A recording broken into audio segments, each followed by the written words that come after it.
What can you really learn about an entire civilization from just its bricks, beads, and bones? Well, as it turns out, you can uncover a whole lost world. Today, we're digging deep into the mysteries of one of the most advanced ancient societies on the planet, the Harappan civilization. So our whole story really kicks off with this single incredible clue, a 4,000-year-old stone seal. This thing is the most iconic artifact of the Indus Valley people. I mean, look closely at that powerful animal, maybe a unicorn, and that line of symbols floating right above it. That's their script, a complex written language that, even today, absolutely no one can read. It's literally a locked message from a lost world. So this one silent artifact, it just opens up these huge questions, right?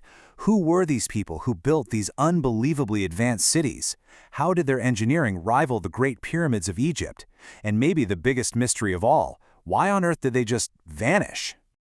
All right, to crack this case, we've got to think like archaeologists. We'll start by uncovering how this lost world was even discovered in the first place. Then we're going to step inside their amazing grid-like cities, explore their economy, try to decode their society, and finally, investigate their mysterious disappearance. So, first up, how is this incredible world even found? For centuries, its ruins were just hidden in plain sight.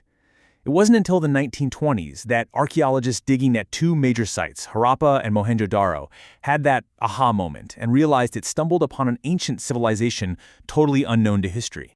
And we're not just talking about a couple of cities here. The sheer scale was mind-blowing. Just look at this map. The Harappan world stretched all the way from Afghanistan down to Gujarat in India.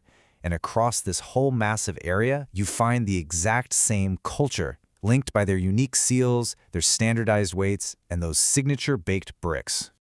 Okay, let's zoom in on their golden age. It's what archaeologists call the mature Harappan phase. This is the era from about 2600 to 1900 BCE, when their great cities were thriving, their trade routes were buzzing with activity, and their culture was at its absolute peak, right before it all started to come apart.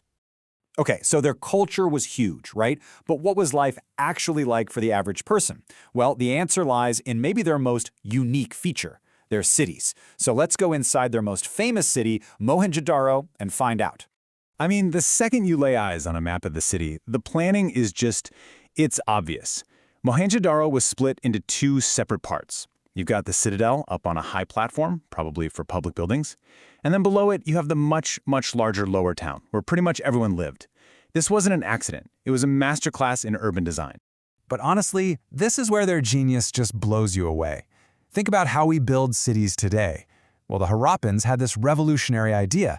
They built the infrastructure first. Before even one brick was laid for a house, they mapped out the streets in a perfect grid and installed this incredibly sophisticated citywide drainage system.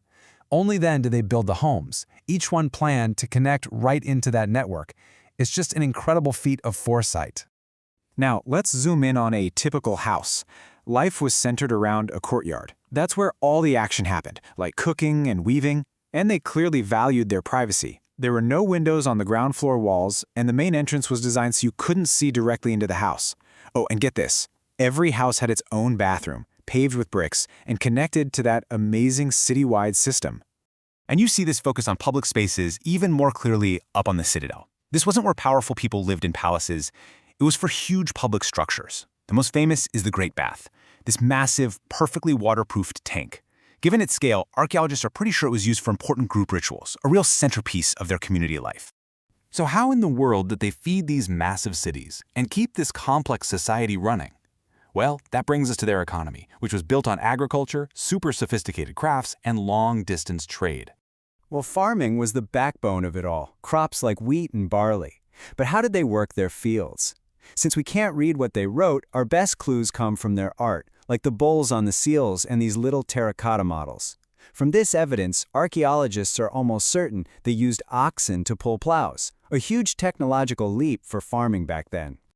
And it wasn't just farming. These people were master artisans. Some entire towns, like Chenhu-Daro, were basically dedicated craft centers. They worked with all kinds of materials, precious stones like carnelian, metals, shell. So, how do we know?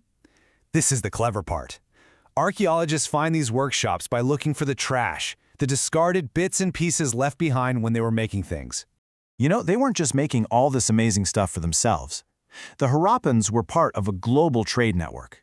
In fact, Mesopotamian texts talk about trading with a land called Meluha, and scholars are pretty sure that was the Harappan region. They were sailing the seas, trading goods with places as far away as Oman and Mesopotamia. Okay, hold on. We've got these perfectly planned cities, right, and massive international trade networks. That kind of organization doesn't just happen by accident. It makes you ask, who is running the show? To find out, we have to look for clues about power hidden in their society. So, archaeologists have a couple of main ways they look for social differences. First, burials. Harappan graves do have things like pottery and some ornaments, which suggests they believed in an afterlife. But they didn't bury people with tons of treasure like the Egyptians did. However, when you look at luxury goods, rare stuff made from tricky materials like faience, you find them almost only in big cities like Mohenjo-Daro. That points to a social hierarchy where only some people had access to that kind of wealth. And that, of course, brings us to this guy, the famous and super mysterious figure. Early archaeologists called him the Priest King because they imagined a ruler like the ones in Mesopotamia. But here's the puzzle. For all this amazing organization, we found no grand palaces, no lavish royal tombs full of gold, no giant statues of kings. For a civilization this complex, the evidence for who was actually in charge is strangely quiet. All right, now for the last piece of our puzzle, the Great Disappearance. After flourishing for more than 700 years, this complex urban society just sort of faded away. Why? So, around 1900 BCE, things started to change, and I mean dramatically. This map shows that the major cities in the heartland were abandoned. People didn't just disappear, they moved. They fanned out into new, smaller settlements in places like Gujarat and Haryana. The great urban experiment was officially over. So, what went wrong? Well, there are a few big theories on the table. Climate change or rivers drying up, that definitely could have caused problems in some areas. But the most convincing theory is that the state itself, that central authority, just collapsed. And it makes sense, right? When that unifying power disappeared, so did all the things that defined their civilization. The official seals, the standard weights, the writing system, the huge trade networks. The cultural glue was just gone. Okay, so let's boil this all down. What are the key things to remember? First, the Harappans were master builders who created this huge civilization famous for its incredible urban planning. Second, they powered this world with a smart economy based on farming, expert crafts, and global trade. Third, while we see hints of a social ladder, who is actually in charge, their government is still a huge mystery. And finally, they didn't end in one big bang, but likely faded away due to a mix of things, including environmental changes and the collapse of that mysterious central authority. And that brings us right back to where we started. We've used all the clues they left behind, the bricks from their cities, the beads from their workshops, and the bones from their graves to piece together the story of this amazing civilization.